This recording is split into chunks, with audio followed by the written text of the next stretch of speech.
नमस्कार दोस्तों, डॉक्टर भीमराव संदेश के यूट्यूब चैनल में आपका स्वागत है। आज हम भगत सिंह का जन्मदिन के से ज़्यादा लेकिन जब भगत सिंह की चर्चा होती है उनकी जन्मदिन से ज़्यादा उनकी शहादत वाले दिन से होती है, क्योंकि भारतीय इतिहास में भगत सिंह इकलौते ऐसे क्रांतिकारी थे जिन्होंने अपनी मौत खुद डिसाइड किया था। 17 दिसंबर 1928 को पुलिस अधिकारी संडास की हत्या का दोषी करार देते हुए उन्हें फांसी की सज़ा सुनाई गई थी। वे चाहते तो अपने मुकदमे की पैरवी के लिए वकील भी कर सकते थे, लेकिन न तो वो संडास की हत्या की सुनवाई के लिए और न ही सेंट्रल असेंबली में बम धमाके की सुनवाई के लिए उन्होंने कोई वकील नहीं किया और इस तरह से उन्होंने अपनी नीयत को खुद चुना। लेकिन बार बार एक सवाल उठता है कि महात्मा गांधी और नेहरू चाहते तो भगत सिंह की फांसी रुक सकती थी, उन्हें बचाया जा सकता था। 27 सितंबर 1907 को पैदा हुए भगत सिंह और 23 मार्च 1931 को फांसी चढ़कर शहीद हुए भगत सिंह इन लाइनों को अपनी जेल डायरी में लिखा है। ये लाइनें अपने आप सब कुछ बयान कर देती है कि फिर परिस्थितियों को थोड़ा समझने की कोशिश करते हैं। संडास की हत्या के बाद भगत सिंह, राजगुरु और जयगोपाल भाग निकले थे। 8 अप्रैल 1929 को सेंट्रल असेंबली धमाके के बाद भी भगत सिंह और बटुकेश्वर दत्त के लिए वहां से भाग जाना मुश्किल नहीं था, लेकिन वो रुके ही रहे और पर्चे फेंकते रहे, क्रांतिकारी के नारे लगाते रहे। मकसद देश और दुनिया के संदेश देना था, जो पूरी तरह से सफल भी रहे थे। गिरफ्तारी के बाद 7 मई 1929 को जब मुकदमे की सुनवाई शुरू हुई तो भगत सिंह की तरफ से आसिफ अली कोर्ट में मौजूद थे। कोर्ट में जब लंच का टाइम हुआ तो भगत सिंह ने कोर्ट रूम में मौजूद अपने पिता किशन सिंह से साफ तौर पे कह दिया था कि सरकार उन्हें फांसी चढ़ाने के लिए तुली है और लिहाजा चिंता करने की कुछ नहीं होगा, उनकी फांसी तय है। अगले 8 मई को जब भगत सिंह को बयान देने के लिए कहा गया तो उन्होंने कोई भी बयान देने से इनकार कर दिया। सेशन कोर्ट में मुकदमे की सुनवाई शुरू हुई तो भगत सिंह का माना कि उन्होंने बम फेंका क्योंकि इंग्लैंड को जगाने के लिए बम फेंकना जरूरी था। कोर्ट में अपने लंबे फैसले में कहा कि बम फेंकने की दोषी भगत सिंह और बटुकेश्वर दत्त को आजीवन कारावास की सज़ा दी जाती है, लेकिन भगत सिंह के खिलाफ एक और बड़ा मुकदमा बाकी था, संडास की हत्या का मुकदमा। इसकी शुरुआत 10 जुलाई 1929 से शुरू हुई। संडास हत्याकांड में भगत सिंह समेत 15 लोगों पर मुकदमा चलाया गया। इनमें से 7 सरकारी गवाह बन गए, जिनमें राम शरण दास, ब्रह्मा दत्त, जयगोपाल, मनमोहन बनर्जी, हंसराज बोहरा और ललित कुमार मुखर्जी शामिल थे।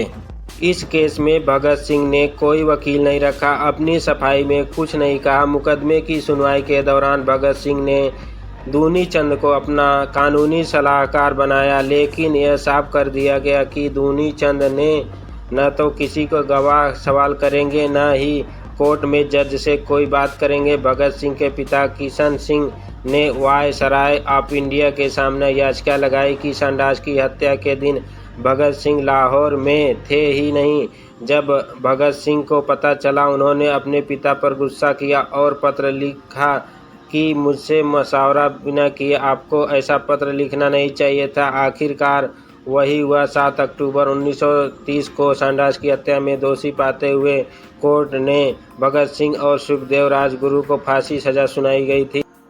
और अब बात महात्मा गांधी और नेहरू की आती है तो उन्होंने भगत सिंह को क्यों नहीं बचाया। 14 फरवरी 1931 को मदन मोहन मालवीय वायसराय के सामने अपील की और कहा कि भगत सिंह को फांसी की आजीवन कारावास में बदल दिया जाए। उनकी अपील खारिज हो गई।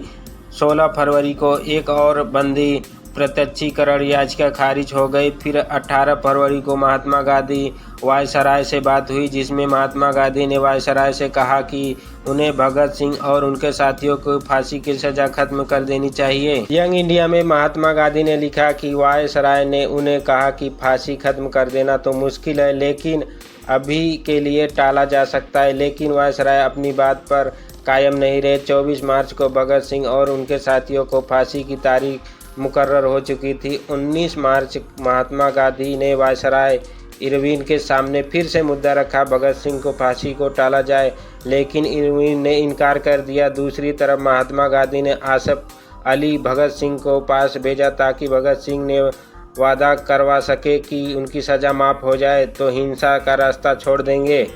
भगत सिंह ने आसिफ अली से मिलने से इनकार कर दिया। भगत सिंह अड़े रहे कि फिर महात्मा गांधी ने 21 और 22 मार्च को 2 बार लगातार इरविन से बात की।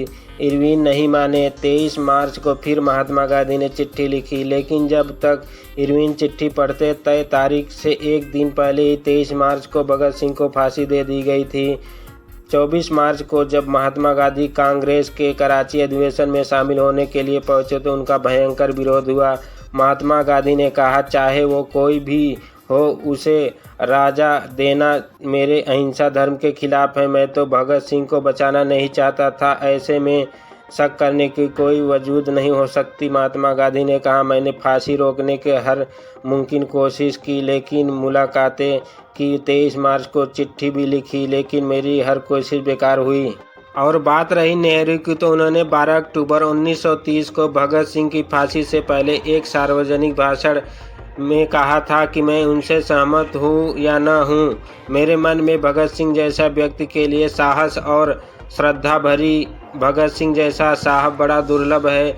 वायसराय को अपने दिल से पूछना चाहिए कि अगर भगत सिंह एक अंग्रेज होते और उन्होंने इंग्लैंड के लिए ऐसा किया होता तो उन्हें कैसा अनुभव होता।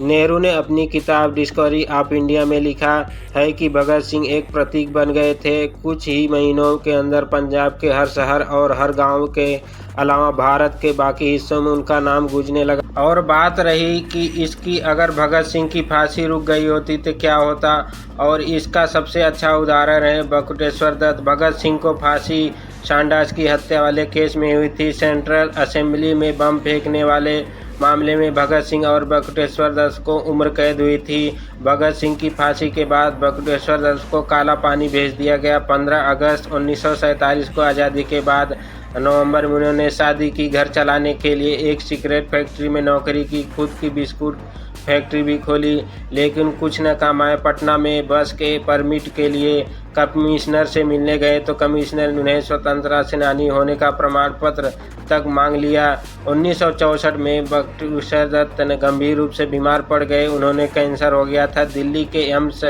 में 20 जुलाई 1965 को आखिरी सांस ली थी। बाकी आपकी क्या राय है दोस्तों, आपके ऊपर छोड़ते हैं। अगर भगत सिंह की फांसी रुक गई होती तो क्या होता? आप आसानी से अंदाज़ा लगा सकते हैं कि इस देश में आज़ादी के जिंदा रहे क्रांतिकारियों के से क्या सलूक किया गया। बाकी इसका दोषी कौन है, एक लंबी बहस है, क्योंकि इस पर अपराध से न कोई किसी राजनेता को बरी किया जा सकता है, न हमको न आपको।